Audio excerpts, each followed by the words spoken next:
Bé, podríem dir que la representació estètica del setge de Tarragona s'evidencia en el monument als herois de 1811 que es troba a la Rambla de Tarragona. Aquest monument, un punt de trobada, una icona ciutadana en el qual durant moltes generacions ha estat, podríem dir, el lloc d'on se trobaven quan eren joves, d'on han sorgit moltes manifestacions, d'on hi ha hagut també actes d'alguna forma de reconeixement. Té un origen, o podríem trobar els seus orígens dins del Museu d'Art Modern de la Diputació de Tarragona. En aquest museu conservem tot el llegat de Juli Antonio, el gran escultor de Móra d'Ebre, nascut l'any 1889 i desaparegut a Madrid el 1919, que amb aquesta curta vida, només de 30 anys, va fer una extensa, podríem dir, sèrie de monuments, d'escultures, de dibuixos, etc.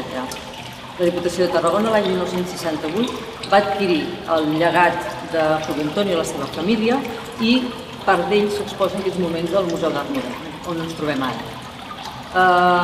Què podríem dir del monument? Doncs que el monument va ser trencador a la seva època, perquè estàvem acostumats, veníem d'una sèrie de monuments en els quals podríem dir que la representació d'un fet històric o un fet, en aquest cas militar, es posava sobre la taula a través d'objectes o de fets anecdòtics com podia ser la visió d'un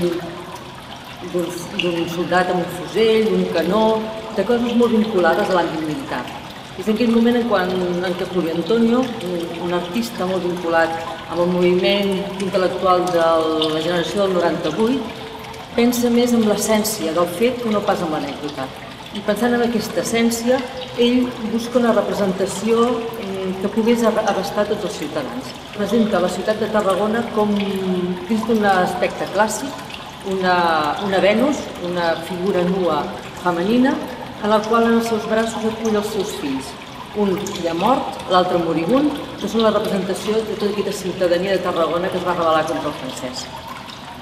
Però aquesta escultura, podríem dir, no sorgeix del no-res. Juli Antonio parteix d'uns exemples del Renaixement i uns exemples clàssics i va elaborant alguns elements que finalment formaran aquest conjunt escultòric. Si veniu al Museu d'Art Modern de Tarragona, podreu veure no tan sols un primer esbós d'aquesta maqueta, sinó la maqueta a partir de la qual es va fer l'obra definitiva, i també podrem veure aquesta figura de la Venus mediterrània, coneguda com la figura accenta, com també tres bustos, dos que corresponen als herois ferit i mort, i l'altre al cap de la Tàrraco, que és un altre, podríem dir, treball sobre la pròpia figura de la ciutat. Què ens aporta, dèiem, aquesta escultura en el moment? Aporta aquesta visió de la nuesa com a busca de l'esperit tant de la ciutat com dels seus habitants. I aquesta nuesa és la que li va provocar que aquesta escultura no fos col·locada al seu lloc en el moment en què va estar acabada. L'escultura no la va poder acabar Juli Antonio. Ell va morir l'any 1919 i tot que aquesta escultura es va, podríem dir, gestar a través d'un concurs per la commemoració del primer centenari l'any 1911, diverses dificultats, sobretot entre elles l'esdeveniment de la Primera Guerra Mundial, van fer que el bronze, que és un material que no està lliure de venda, sinó que està controlat pels governs, l'estat espanyol dediqués tot aquest metall, podríem dir, aquesta matèria prima per fer l'escultura, a vendre'l i a produir uns beneficis donat que era molt necessari durant la Primera Guerra Mundial. Així Juli Antonio mor el 1919 i és el seu deixeble el que acabarà i supervisarà la fosa definitiva d'aquesta escultura. L'escultura arriba a Tarragona, però l'escultura té uns elements que no són, podríem dir, els que la societat de l'època està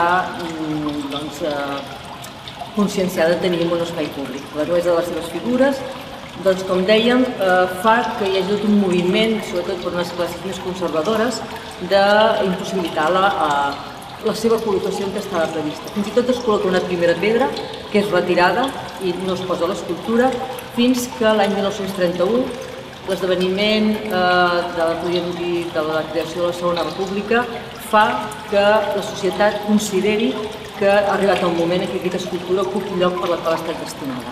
I és amb les festes de Santa Tecla d'aquell any, del 1931, que l'escultura es col·loca en el seu lloc en presència de la família de Julio Antonio, de la seva mare, de les seves germanes i de familiars propers. L'escultura l'hem vist allí, portem molts anys veient-la i ella també ens ha vist. Ens ha vist com hem evolucionat com a societat, ens ha vist com ha anat canviant també l'estructura urbana de la ciutat i d'alguna forma se'ns fa present i la recordem d'una forma, podríem dir, molt propera i com una part de nosaltres mateixos com a ciutadans de Tarragona.